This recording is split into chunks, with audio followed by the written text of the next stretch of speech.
মাঝে মাঝে আল্লাহ আমাদেরকে দুঃখ কষ্ট দিয়ে পরীক্ষা করতে চান, এগুলো আমাদের জন্য খারাপ নয়। এই দুঃখ কষ্ট বিপদ আমাদের কোমরকে সোজা করে, আমাদের পায়ের মাটিকে শক্ত করে। চিল্লায় বলেন ঠিক কিনা?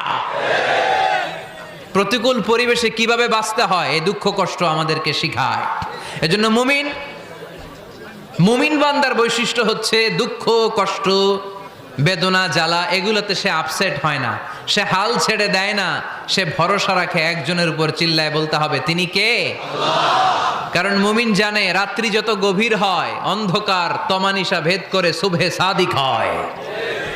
মুমিন জানে গর্ভবতী নারীর পেটের ব্যথা যেই দিন বাড়তে থাকে ওই দিনই নতুন মেহমান আগমনের সময় ঘনাতে থাকে।